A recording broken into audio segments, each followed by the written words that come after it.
So the question says, a company would like to acquire a machinery at a cost of 10 million. The scrap value is 2 million. The project will last for 5 years. The following are the details of the cash flows. So we have cash flows from year 1 to 5. Then we have our discount rate. So the question says, appraise the project using net present value and the internal rate of return.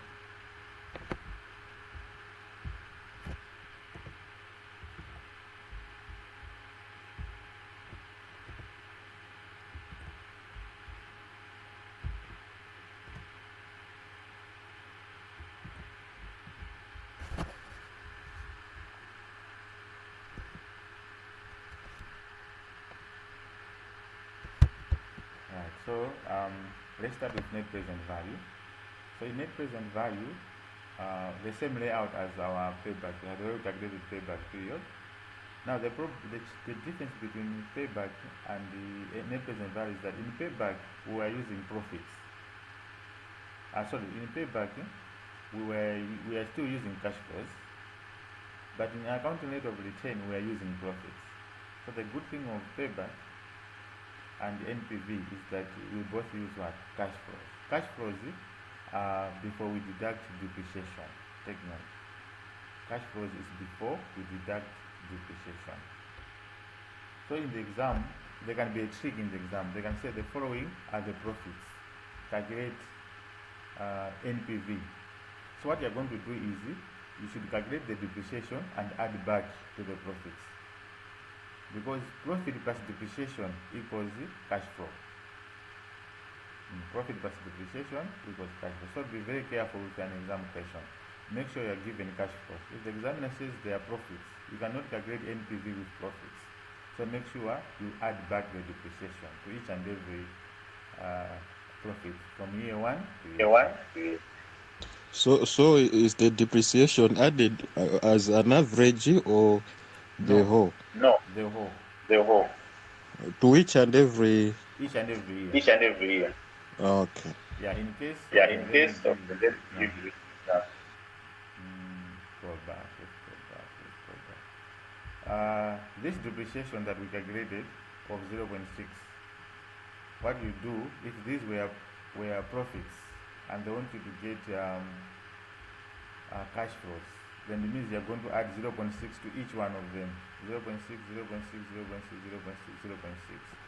If you do that, you now get your cash flows.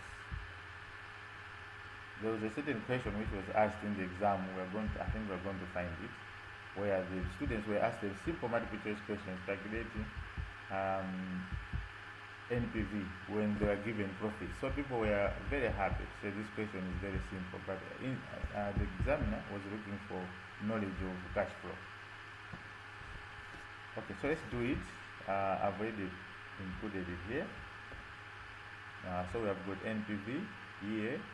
We have got here 0, 1, 2, 3, 4, 5.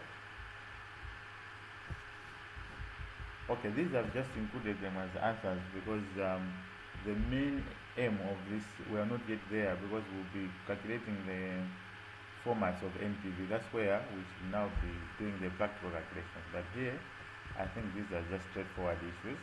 Just understand them. And questions like this will appear in multiple choice. So we have got year 1 to 5, but we start from year 0, where we're investing. So year 0, 1, 2, 3, 4, 5. Cash flows, remember this project cost 10 million, so we have 10 million in our first year. Then cash flows, there were 2, 1.5, 1.8, and 1.2. So we pick those cash flows as they appear. So 2, 1.5, 1.8, 1.2. However, always remember in year 5, we add the cash flows plus scrap value. So our cash flow is 2.2 and the scrap value is 2. So we are going to add 2 plus 2.2, which will give us 4.2. Yeah, So that's where the 4.2 is coming from. Then discount factors, those are our discount factors. We use a table. So you'll be given a table in the exam. You just pick them from a table. Let me try it. This is a financial management book. Check the table.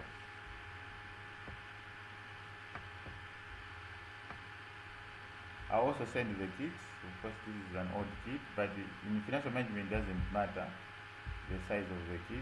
Maybe if it's 3 years older, younger, or 3 years older, it doesn't matter. But financial reporting, it really matters. Okay, so this is the present value table, which will be given in the exam. But now, with the advent of computer-based exams, I think it's now better to learn how to calculate these things in Excel very quickly, as possible. We'll be doing that as we are going. You should also have skills of financial modeling. So you go to 10% discount factor. So you pick this on your present value table, which is 0.909, 0.826, 0.751, 0.683, 0.621. So you copy these to your workings.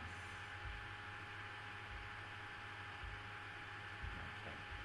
So I will be multiplying the cash flows times discount factor. Negative 10 times 1, which is 10, 2 times 0.9, 1.18, 1.5 times 0.826, 1.8 times 0.751, 1.2 times 0.686, 4.2 times 0.621. So in that way, you have now obtained your total cash flows. So if you add them up, you get negative 1.1598. If you add all these up, minus 10. Okay, so this is the formula for NPV, which the table uses to arrive at these values. So don't be surprised. Now, our conclusion will be this project should not be accepted because it generates a negative NPV. You only accept projects which generate a positive NPV. So you are going to say the NPV is negative, therefore the project should be rejected. Now, our second question requires us to calculate the IRR. Now, the rule of IRR is that we should find two NPVs. The first one should be negative, the other one should be positive. Now, if 10% gave us a negative NPV, then we can go for something lower than 10%. We can go for 5%, or we can go for anything lower than 10, maybe to give us a negative NPV. Studies have shown that if you use half of the discount factor, you are likely to get what you are looking for. If 10% is giving us negative, then 5% could give us a positive. That's what we believe in. But if 5% has failed, you can go for something lower. So here, you guess. No matter what rate you guess, you still get the same answer. But the beauty of multiple choice questions, they will tell you the rates to use. Okay, now, in this example, what I did, I tried 5%. It was still coming up with a negative value. So I said, okay, let me try 2%. So you try something lower so that you get a positive. So I'll use the same cash flows that I have, but now I'll change the discount factor. Let's say 2%, right? So you go to the table, go to 2%, and copy this 0.980 to 0.906. So you are going to copy those.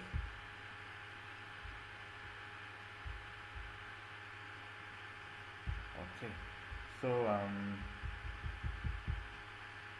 we are getting a positive. So once we get a positive, we are happy. It means we're going to get an accurate answer.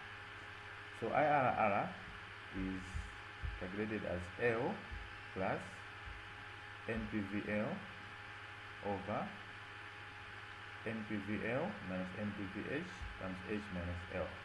Now remember, we have got 10% and the 2%. L is the lower rate. In this case, is 2. So it is 2% plus NPVL means NPV of the lower rate, which is 0.1111 over NPVL is the NPV of the lower rate, the same 0.111 minus NPVH. So NPVH, if you remember, was negative of the higher rate. The previous NPV was negative 2.1598. So two negatives will give you a positive. Remember, minus plus negative 2. So it will be a plus now. So 2.5198 times the H, which was 10, the higher rate, minus L, which is 2. Okay, so IRR will therefore be 2% plus 0.111 over, if you add the 2, you get 2.170, 10 minus 2, 8. So you should be very careful when you are working with this formula. It should be step by step. You deal with the brackets first, then you deal with these other brackets before you get the answer. So what you do now is, it will be 0.111 divided by 2.1709 times 8%. So you get 0.004% plus 2%. So the answer is 2.04. Now what we mean is that if we use a weighted average cost of capital of 2%, we are going to get an NPV of 0. Or it actually means if we use a discount factor of 2%, we are going to recover our cost of 10 million. We will not get any profit, no loss. We just break even. That's what it means. And you can even try on your own. You should use the same cash flows, but discount them at 2.04. You are going to find that the answer will be 0. If you use exactly 2.04 as your discount factor. So we said that IRR should be accepted if it's greater than the cost of capital. The project should be accepted if IRR is greater than the cost of capital. Cost of capital was 10, IRR is lower, so the project should be rejected. That's how you make a decision. Advantages, they can still be asked in multiple choice questions. So what's the advantage of NPV? The advantage of NPV is that it takes account the time value of money. So it takes into account the fact that money loses value over time. That's why we use the discount factor. It is reliable because it uses cash flow, not profits. If you look at NPV, we don't calculate depreciation here. 3. It takes into account the whole life of the project. So the whole project will be considered from year 1 to year 5. This is unlike the payback period, which ignores cash flows after the payback. The moment we pay back, we ignore the cash flow. Then it's an absolute measure of profitability. It is very accurate because it shows how much value will accrue to the shareholders. Disadvantages is difficult to understand by a non-financial manager. Anyone who hasn't studied finance cannot understand NPV. Difficult to determine the cost of capital.